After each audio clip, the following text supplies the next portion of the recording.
Nous sommes heureux d'accueillir Dominique et Mathilde Mercier, qui sont pasteurs là-bas, à Neviers, qui sont des amis de nos amis à nous, frères et sœurs, Jean et Marie-Christine Bouville. Alors, Dominique, je vais te laisser toute la place. Hein? On peut l'accueillir. Bienvenue parmi nous.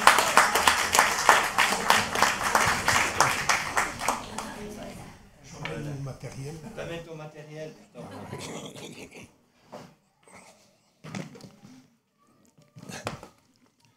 Voilà.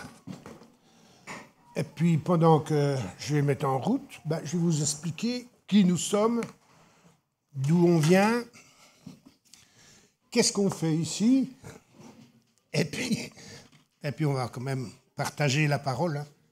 C'est le plus important. Alors, le pasteur m'a demandé ce que je savais, ce que j'allais dire. J'ai dit oui. Je sais ce que je vais dire. Bon, j'ai déjà commencé par dire que nous sommes dans le ministère depuis... On a ouvert les réunions de prière chez nous, dans notre cuisine, en 1983. Et puis, on a ouvert officiellement l'église en 1993. Je vais essayer de parler comme vous. Voilà, nous, c'est une petite église dans un petit village. Et si tout le monde était resté, on serait peut-être 200 ou 300. Mais, c'est gentil. Mais, comme c'est un petit village qui n'a pas trop de travail, il faut s'éloigner vers la Suisse. Donc, il y a beaucoup de personnes qui s'en vont et qui ne peuvent pas se fixer à l'église. Aujourd'hui, on a beaucoup d'Africains et nous en sommes très contents. Et j'ai un futur pasteur qui va prendre ma place, qui lui est du Libéria. C'est un anglophone. Alors, il faut le former dans l'esprit français. Parce que lui, c'est pas pareil. Il réagit pas comme nous. Il y a un machin là, qui n'est pas d'accord avec moi. Donc, nous avons 5 enfants. Mais on a mis le temps, hein, parce que la première a 53 ans, puis la dernière va avoir 23. Donc, on a une fille 53, un fils 50, une fille 41, une autre 37, et puis la dernière qui a 22. Alors, la dernière, c'en est une qu'on a, comment je vais dire, adoptée, parce que nous étions famille d'accueil. Et avant d'être famille d'accueil, mon épouse était assistante familiale. En tant qu'assistante familiale, elle a peut-être gardé 25, 30, je ne sais pas combien. Et en tant que famille d'accueil, eh bien, on en a, combien 50, plus de 50 nous avons eu d'enfants à la maison. Vous voyez, on sait ce que c'est. Donc, ils peuvent chanter, les enfants. Ça ne nous gêne pas. Alors, où j'en suis, où là, moi?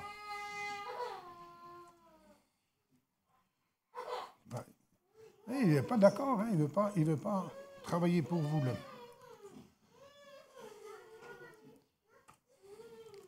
Je prends quelques minutes afin que monsieur veuille s'ouvrir. Voilà. Ah oui, il me dit qu'il n'y a pas Internet, mais ça, c'est pas grave. Donc, on a une petite église, 25 adultes à peu près, mais on est très dispersés. C'est pas comme ici. Donc, on a des amis qui viennent de Besançon, 45 km. Il y en a qui viennent de Pontarlier. Il y en a qui viennent un peu partout, comme ça. Donc, on n'arrive jamais à être complet. C'est toujours... voilà. On a des fois des amis qui viennent de Kievrechin. Jean-François, qui connaît très bien l'église depuis un moment, quoi. Je ne vais pas trop m'étendre là-dessus. Je ne sais pas si tu veux dire quelque chose, Mathilde. Parce que si je parle comment nous sommes rencontrés, tout ça, si je donne tous les témoignages que ce que Dieu m'a donné, comme j'avais fait une fois au Varenne, comment ça s'appelle? Au Warem. Donc ça va durer trop longtemps, donc on ne va pas faire ça aujourd'hui. Mais sachez qu'on vit des choses importantes avec le Seigneur et dans notre vie de tous les jours. Un exemple, juste pendant que ça s'ouvre.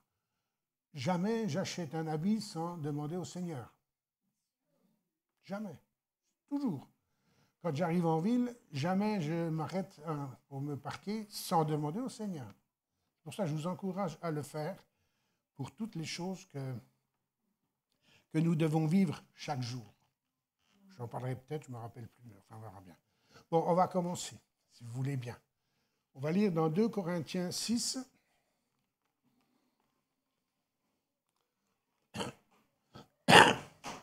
Alors, si je tousse, ne vous affolez pas, hein, c'est parce que j'ai plus de sinus. On me les a volés. C'est un médecin qui m'a dit qu'il fallait qu'il m'opère, il m'a tout enlevé. Et donc, ça descend dans les bronches, et puis ça remonte, et puis voilà. Alors, je tousse toute l'année. Mais je me suis rendu compte d'une chose, c'est que de tousser tout le temps, ça fait du bien au cœur. J'ai entendu ça, mais c'est vrai, ça fait travailler le cœur. Donc, alléluia, merci Seigneur pour ta parole. Merci d'ouvrir nos cœurs à ta parole. Que cette parole puisse produire du fruit et que tu en sois glorifié. Je te bénis pour cette église locale, pour tous ceux et celles qui la composent, que ce soit du pasteur au plus petit qui vient d'arriver, il y en a qui sont en route, j'ai vu. Seigneur, merci. Merci parce que tu es là, tu es au milieu de nous. Et tu nous aides, Seigneur, dans la compréhension de la profondeur de ta parole, pour la gloire de ton nom et l'avancement de ton royaume. Amen. Amen. Donc, on va lire simplement, je vais lire en deux versions différentes. 2 Corinthiens 6, versets 11 à 18. Et j'ai oublié mes lunettes, parce que j'en ai là, mais j'en ai des autres, je ne sais pas où. Voilà. Ah, moi, je ne sais pas, je n'ai pas une grosse foi, moi.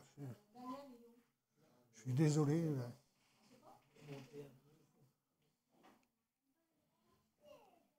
Oui, j'ai fait de la radio pendant 13 ans, mais c'est moi qui réglais quand même, j'arrivais, mais là, c'est pas...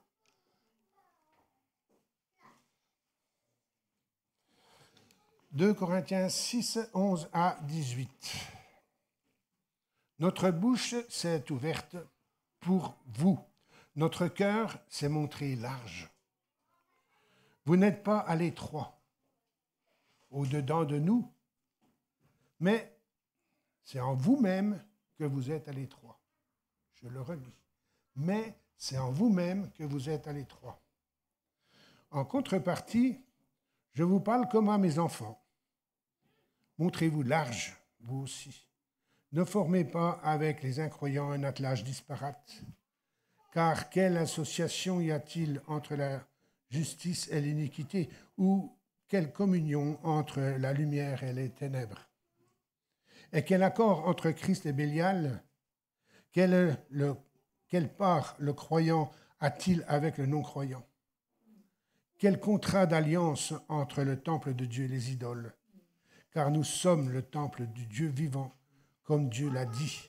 J'habiterai et je marcherai au milieu d'eux, et je serai leur Dieu, et ils seront mon peuple. C'est pourquoi sortez du milieu d'eux, et séparez-vous, dit le Seigneur. Ne touchez pas à ce qui est impur, et moi je vous accueillerai. Je serai pour vous un père, et vous serez pour moi des fils et des filles, dit le Seigneur Tout-Puissant. Alors je vais vous le lire, ce texte-là, dans la version Parole vivante, où Paul dit, mes chers Corinthiens, mais là on peut dire mes chers Kiévrins, je ne sais pas comment on dit,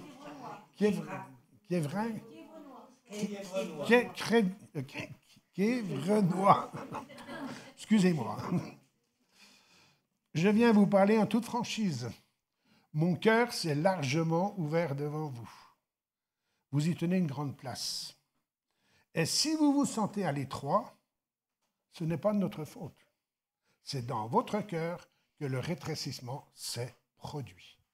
Et c'est là que je vais en venir ce matin. Ça, c'est le problème. C'est le problème, mes amis, de beaucoup de chrétiens qui ont un rétrécissement qui se fait dans leur cœur. Parce que les croyants de Corinthe étaient des enfantins.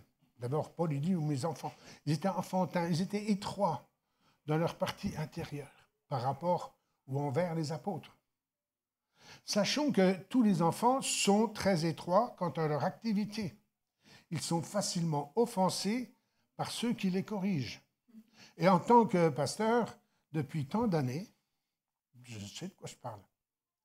Dès qu'il y a un frère, une sœur, qu'on voit qu'ils sont un petit peu à côté, qu'on veut les remettre sur le bon chemin, ils ne sont pas contents. Ils n'aiment pas quand on les corrige. Ils aiment bien quand on leur met des 20 sur 20, mais pas des 2 sur 20. Paul de continuer au verset 13, il dit « Laissez-moi vous parler comme à des enfants bien-aimés. Répondez à mes sentiments. Vous aussi, ouvrez votre cœur tout grand. Accueillez-nous.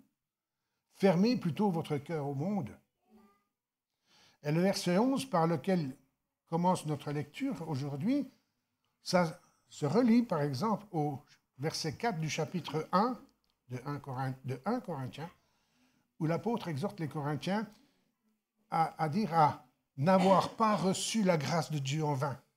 Si vous avez reçu la grâce de Dieu, que ce ne soit pas en vain, que vous puissiez l'accepter et la transmettre. Paul était convaincu qu'un croyant pouvait recevoir la grâce de Dieu, faire l'expérience du salut, mais par négligence spirituelle, en péchant délibérément, il peut abandonner la foi, il peut abandonner la vie de l'Évangile et être à nouveau perdu. Et nous en connaissons beaucoup comme ça. Pour ça, je vous disais, on serait peut-être 300, mais beaucoup sont repartis dans le monde. Ils ne se sont pas faits à l'Évangile. Ils auraient voulu que l'Évangile se fasse à eux, mais non, ce n'est pas comme ça que ça marche. C'est pourquoi le résultat pratique de la réception de la grâce se résume en un seul mot, la sainteté. En effet, la sainteté pratique comprend toute la vie chrétienne, comme notre témoignage dans le monde. Je dis bien toute la vie chrétienne, pas uniquement celle du dimanche matin, et quelquefois celle des réunions de prière. Je dis quelquefois parce que dans les églises, les réunions de prière, il y a beaucoup de manques. On n'a même pas des fois la dîme du nombre de l'église, la réunion de prière. C'est dommage. La vie chrétienne, c'est important qu'on ait dans notre vie comprendre ce que veut dire l'apôtre Paul dans 2 Corinthiens 6. Parce qu'il y a la sainteté. Et la sainteté a 3 caractères. La première, c'est la sainteté quant à nos associations avec le monde. Comment moi, chrétien, j'exprime ma sainteté par rapport au monde. Deuxième caractéristique de la sainteté, c'est où se situe ma sainteté dans les associations religieuses. Le troisième caractère, c'est ma sainteté individuelle. Et si on a bien compris ces 3 points, nous trouvons que notre sainteté pratique pénètre, pour ainsi dire, toute notre vie. Vous connaissez l'expression, il y a les chrétiens du dimanche matin. Tu ne peux pas être chrétien du dimanche matin puis pas dans la semaine. Il faut que ta sainteté, elle soit tout le temps. Paul dit, je viens vous parler en toute franchise. Mon cœur s'est largement ouvert devant vous. Vous tenez une grande place. Et Paul, il savait de quoi il parlait parce qu'il aimait les Corinthiens, malgré tous les défauts qu'il y avait à Corinthe. Pourtant, si vous vous sentez à l'étroit, ce n'est pas notre faute, nous les apôtres, c'est vous. C'est dans votre cœur que s'est produit un rétrécissement. En conséquence, ce matin, je vais vous parler du cœur. Pas du cardia, mais du cœur de l'homme. Là, il se trouve là. Ben, moi, il est gros. J'ai un gros cœur. Mais si vous lisez les Colossiens, vous verrez que c'est les entrailles de miséricorde. Et quand vous avez de la peine, vous dites « j'ai mal au cœur ». Mais en fin de compte, c'est là que ça se tient. Et c'est de celui-là que je vais vous parler du cœur de l'homme. Dans Jérémie 31, verset 33, il est dit « Je mettrai ma loi au-dedans d'eux, je l'écrirai dans leur cœur, et je serai leur Dieu, et ils seront mon peuple. » Est-ce qu'on laisse Dieu écrire sa loi dans nos cœurs? Je n'ai pas dit les lois, mais sa loi. Alors, il faut qu'on sache que le cœur comprend 4 choses. Premièrement, la conscience. Deuxièmement, l'intelligence. Troisièmement, la volonté. Et quatrièmement, les sentiments. Et souvent, on est au quatrièmement. C'est nos sentiments. Mais il faut savoir qu'il y a la conscience, l'intelligence, la volonté et les sentiments. Et mes amis, la loi que Dieu a mise en nous, qui nous habite, cette loi doit se manifester dans toutes les parties de notre cœur, dans ces 4 parties. Cette loi doit opérer dans notre esprit, la conscience. Elle doit opérer aussi dans notre intelligence. Elle doit s'exprimer dans notre volonté et dans nos sentiments. Ainsi, la vie de Dieu, la loi de Dieu, doit être entière dans notre cœur.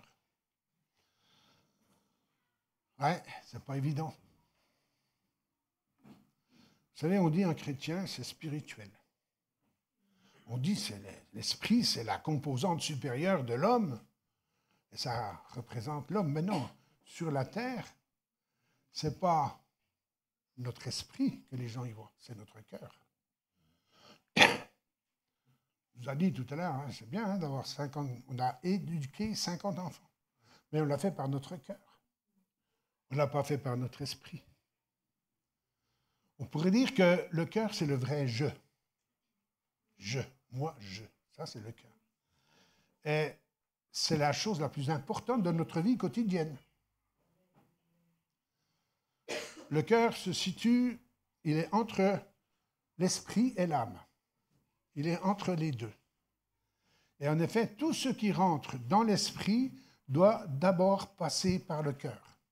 Et ça, dans Proverbe 4, 33, c'est ce qui est dit, « Garde ton cœur plus que toute autre chose, car de lui viennent les sources de la vie. » Et je ne vous dis pas de bêtises, hein. Mes amis, le chemin des méchants, quelquefois, peut nous paraître agréable, plus court, pour atteindre le but qu'on s'est fixé. Mais ce n'est pas le meilleur, parce qu'il conduit au mal. Si tu aimes ton Dieu de toute ton âme, et si ton âme aime Dieu, évite d'emprunter le chemin des méchants. Il n'est pas dit, prends garde au sentier des méchants, mais il dit, n'y entre pas. N'y entre pas. Ah oui, mais un petit peu comme ça. Non, non, n'entre pas. Ne pensons jamais à être tout près, puis pas plonger dans le chemin. Il faut vraiment s'en éloigner, ce chemin-là. Le sentier des justes, c'est quoi? C'est la lumière. Christ est leur chemin. Il est la lumière. Les saints ne seront jamais parfaits. Tant qu'on n'a pas atteint le ciel, on ne sera jamais parfait. Mais on brillera. Ça, je vous promets qu'on brillera comme le soleil dans sa force quand on sera dans la présence de Dieu. Et le chemin des méchants, c'est semblable aux ténèbres. Le chemin des méchants, il est sombre et par conséquent dangereux. Et les impies, ils tombent dans le péché sans savoir comment l'éviter. Ils tombent sous le coup de l'épreuve. Et là, quand ils sont dans l'épreuve, ils ne cherchent jamais à savoir pour quelle raison Dieu les frappe. Ce qui reviendra d'eux à la fin, ça ne les intéresse pas. C'est pourquoi il y a beaucoup de gens dehors qui ne veulent pas de l'Évangile. Ça, c'est le chemin que nous sommes invités à fuir. À chaque maladie de l'âme correspond un remède adéquat dans la parole de Dieu. Et ça, c'est important. Mais si on ne lit pas la parole de Dieu, notre âme, elle ne pourra jamais être guérie. Pour ça, je vous encourage à lire la parole. Vous savez, moi, j'en ai des versions, j'en ai plein à la maison. Et j'aime bien fouiller dans une, dans l'autre, pour voir qu'est-ce qu'il est dit. Et ça fait du bien. Garde ton cœur avec attention. Nous devons veiller sur nos âmes, nous garder de blesser les autres, afin d'être pas affligés en retour. Et quel est le but de tous ces préceptes? C'est de leur respect, et de leur respect dépend notre vie. Moi, quand je rencontre quelqu'un avec qui ça va bien, eh ben, ça dépend. Et Jean-François, 36 ans qu'on se connaît. 36 ans qu'on se respecte. 36 ans qu'on est frères. Ma vie, elle dépend aussi de lui, comme lui dépend de moi. C'est important. Nous devons rechercher avant tout le Seigneur Jésus, cette eau vivifiante, l'Esprit qui sanctifie. On a chanté sur le Saint-Esprit aujourd'hui. Et là, si on marche selon l'Esprit, on est conduit vers la vie éternelle, capable de garder nos lèvres du mensonge et des paroles perverses. Nos yeux se détourneront de la vanité. Notre regard ira droit devant nous. Nous ne marcherons selon les règles établies de Dieu et non pas les règles selon établies par le monde. Nous suivrons les pas de notre Seigneur et Maître.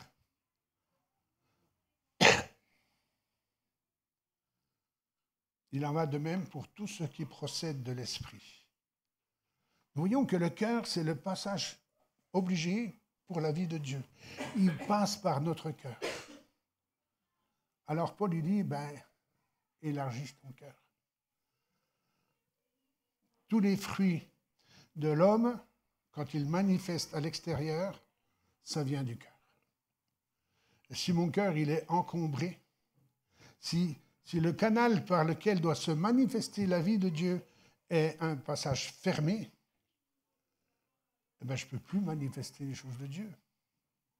C'est pourquoi Dieu doit d'abord agir dans notre cœur avant que sa vie puisse pénétrer en nous. Vous savez, il n'y a ni tristesse du cœur, ni repentance. S'il n'y a pas ça, s'il n'y a pas la tristesse du cœur, s'il n'y a pas la repentance, s'il n'y a pas la conscience du péché, la vie de Dieu ne peut pas entrer. Je dirais bien des témoignages, mais là, on n'a pas le temps.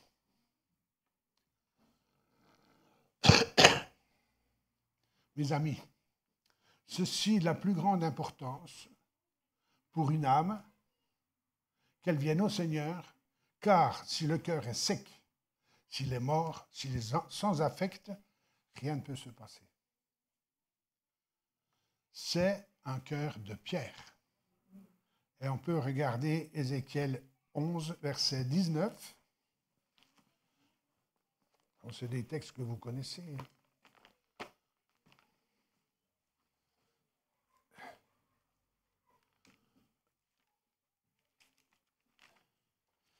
Ézéchiel 11, 19.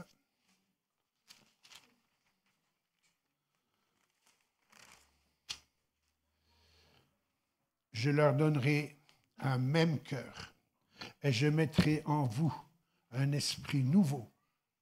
J'ôterai de leur chair le cœur de pierre, et je leur donnerai un cœur de chair. Et Ézéchiel 36, 26.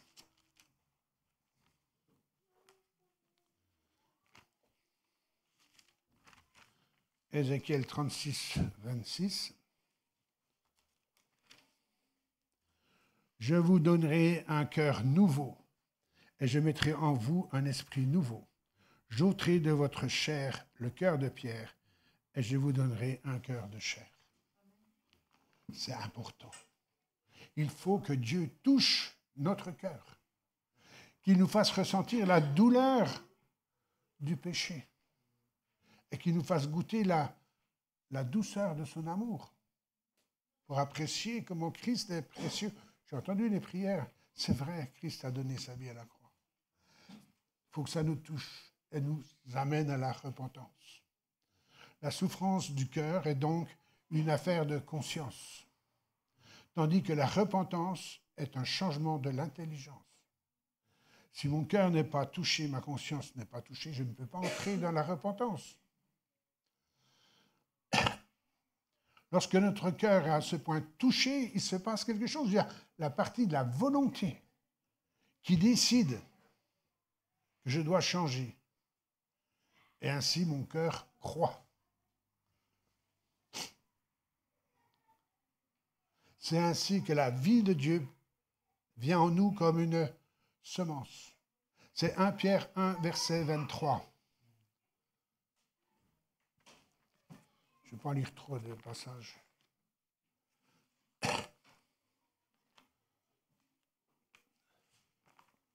1 Pierre 1, 23. Je bouge, il ne faut pas trop que je bouge. Excuse-moi. 1 Pierre 1, 23. Vous qui avez été régénérés, non par une semence corruptible, mais par une semence incorruptible, la parole vivante et permanente de Dieu. Si vous plantez une semence en terre, elle a toute capacité de croître. Mais cela ne se fait pas sans condition. D'abord, il lui faut de la lumière et surtout de l'eau. Car si elle ne reçoit jamais d'eau, sa croissance se trouvera entravée. Elle ne pourra pas grandir. Et c'est ainsi pour notre vie spirituelle. Si elle n'a pas la lumière de Christ et si elle n'est pas arrosée de prière, elle ne peut pas grandir. Cela vaut dans le domaine physique aussi. Prenons par exemple la puissance de l'électricité. Une puissance considérable. Mais il suffit qu'un petit interrupteur coupe le courant et plus rien ne se passe. Et notre cœur, c'est comme l'interrupteur. Donc, nous devons comprendre que la puissance de la vie spirituelle, qui est immense et spontanée, peut à tout moment, avec une croissance entravée, faute de lumière, faute de prière, faute de psaumes, faute d'hymnes, de cantiques spirituels, de louanges, etc., selon Éphésiens 5, 19, soit coupée. Alors comment la vie, avec un grand V, peut-elle grandir? Nous ne devons pas oublier que l'acceptation de la vie de Dieu commence par le cœur. Ainsi, la croissance de la vie doit avoir le cœur comme point de départ. Si nous ouvrons notre cœur à Dieu, si lui, le Seigneur, est tout ouvert, alors notre vie va s'épanouir. Mais si on ferme notre cœur par désobéissance, par un péché ou des péchés, par un manque de consécration, il n'y aura jamais d'épanouissement. Vous savez, vous entrez dans des maisons, il y a des fois, il y a des dames, elles ont des plantes, mais il y a des plantes qui sont toutes rabougries parce qu'elles ne s'en occupent pas. Et nous, on voit des gens qui ont des cœurs rabougris parce qu'ils ne sont pas à la lumière de Christ, et puis elles ne sont pas arrosées de prière, et puis ça ne reprend pas. Alors, on appelle vite quelqu'un. Pour les plantes, on appelle quelqu'un qui a la main verte, comme on dit, je ne sais pas chez vous en Belgique si on dit ça, pour remettre la vie dans les plantes. Puis chez nous, on appelle le pasteur, alors je ne sais pas s'il a les mains vertes, mais pour remettre la vie. C'est ça le problème. Alors que tout le monde peut arroser sa propre plante qui est son cœur. Adorer et servir Dieu n'est pas une question de cœur, c'est une affaire d'esprit. Vous connaissez dans Jean 4, versets 23-24, c'est Jésus qui parle. Alors Jean chapitre 4, versets 23-24, vous connaissez. Je n'ai pas pris des versets cachés.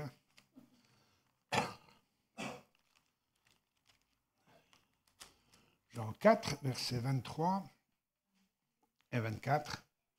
Mais l'heure vient, et c'est maintenant, où les vrais adorateurs adoreront le Père en esprit et en vérité, car ce sont de tels adorateurs que le Père recherche.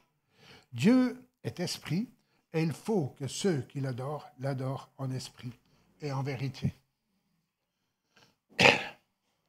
De l'autre côté, désirer Dieu, l'aimer, ce n'est pas une histoire d'affaires, c'est une histoire de cœur. Je vais vous dire ça. Le cœur peut aimer Dieu, mais il ne peut pas le toucher. Le cœur peut être incliné vers Dieu, mais il ne peut ni communier ou communiquer avec lui. Ce qui peut toucher Dieu et communiquer avec lui, c'est l'esprit. Alors c'est pour ça que des fois, on a du mal à comprendre un chrétien, il a un bon cœur, il est extraordinaire, mais il n'y a pas l'esprit. Nous pouvons être une personne insensible, comme beaucoup de ceux qui nous entourent. On en voit des gens insensibles. Ça nous peine Il dit, mais s'ils écoutaient les choses, s'ils voyaient les choses, ils ne pourraient pas ne pas se donner au Seigneur, mais non, ils sont insensibles. Et Dieu ne peut ni communiquer, ni communier avec ces gens-là. Ils sont insensibles. Son cœur ressemble à un interrupteur d'une lampe électrique. S'il est en position contact, alors la lumière brille et peut être touchée. Et dans le cas contraire, la lumière disparaît. C'est on ou off. Tu vois quelqu'un, tu veux lui parler du Seigneur, prie pour que son cœur soit off, ouvert. Non, on, ouvert, pardon. Off, fermé. S'il est fermé, il faut l'ouvrir. Si ton cœur est ouvert à Dieu, ce sera facile à Dieu de communiquer et de communier avec toi. Mais si ton cœur est fermé, il y aura beaucoup de difficultés. Dieu peut tout, je suis d'accord. Mais néanmoins, c'est plus facile à Dieu de pénétrer un cœur ouvert qu'un cœur fermé. Je vais bientôt finir.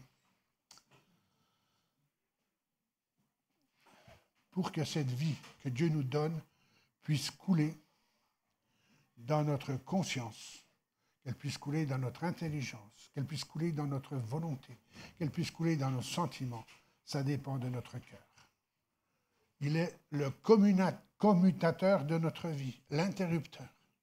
Ouvre ton cœur et Dieu peut entrer.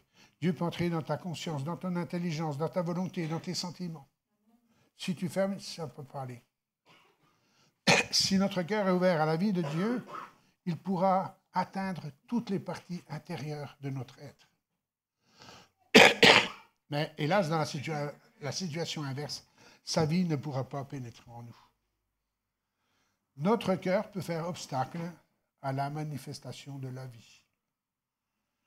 Alors le temps me manque pour continuer à développer après le verset 14, mais juste pour dire que Paul, il utilise 5 illustrations. On a vu 3, 4, maintenant c'est 5, pour décrire la différence entre le croyant et l'incroyant.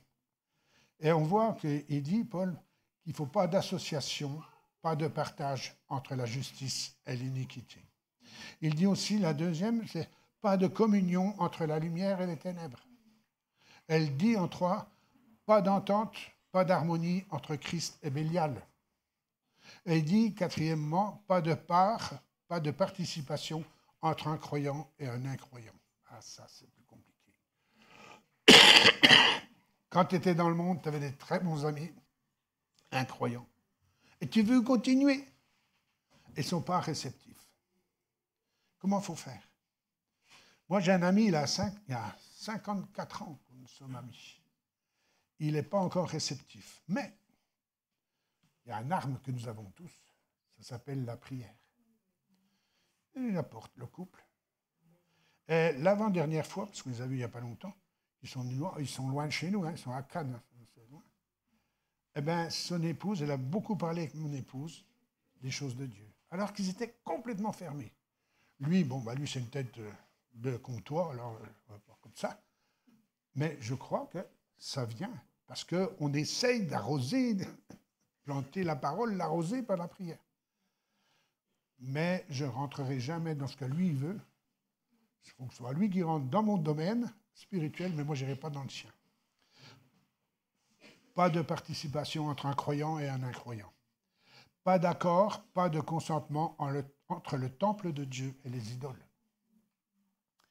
Méfions-nous de ça, parce que ça vient à grands pas dans nos églises évangéliques, par le moyen de l'œcuménisme et autres, d'entrer avec les idoles. Faisons très attention à ça. Et pas un seul trait d'union entre le monde et les enfants de Dieu. Ce sont deux espèces différentes. Là, je termine. Or, quoi qu'en disent les savants, il n'y a jamais eu dans le monde des transformations des espèces. Vous savez, Darwin, son père était pasteur. Et il a inventé son histoire parce qu'il était contre son père. Mais c'est tout faux. Si ça a été vrai, je ne serais pas devant une assemblée ici, je serais devant des singes. Et moi, je serais un singe aussi. Ben oui. Puisque l'homme est devenu... On descend du singe, puis le singe, il descend de l'arbre. Mais bon, on va prier. On va prier pour que Dieu élargisse nos cœurs. Je crois que c'est important. Même si on croit que nous avons un cœur formidable, il faut aller chez le cardiologue céleste. Père, notre Dieu, là, nous avons vu dans ta parole que nous avons 4 parties dans notre cœur. Seigneur, nous ne voulons pas que tu touches que 3 parties, mais les 4. Nous voulons ouvrir notre cœur, notre conscience. Toutes ces choses que tu nous donnes, nous voulons l'ouvrir à toi, notre Dieu. Que tu nous libères, Seigneur, de tout ce que nous avons reçu, de nos éducations, de toutes ces choses que le monde nous a données. Nous voulons être clean devant toi, propre, net. Nous avons changé de royaume et nous voulons le témoigner à ceux du dehors. Nous sommes des enfants de Dieu et nous sommes fiers d'être des enfants de Dieu. Et Seigneur, garde-nous de ne pas faire des assemblages étrangers. Même si nos envies, notre cœur charnel voudrait. Nous voulons rester frères et sœurs et jouir de ta présence entre nous. Seigneur, merci de bénir et de continuer de bénir cette assemblée locale, de visiter chacune. Seigneur, tu touches particulièrement celle qui est touchée par cette parole et qui dit, oui, c'est vrai, mon cœur doit être changé. Ben, Seigneur, tu le changes. Tu le changes et que ça se voit et que ce soit un témoignage. Ta parole touche les cœurs. Et nous voulons tous ensemble ici se retrouver dans le ciel de gloire quand tu viendras nous chercher. Père, au nom puissant de Jésus. Amen. Amen, amen. Amen. Oh, il ne faut pas m'applaudir, hein. Ne m'applaudissez pas. Chez nous, les Africains, ils commencent comme ça. Moi, je dis non. Oh, je ne suis pas un artiste, moi. Je vais laisser la place.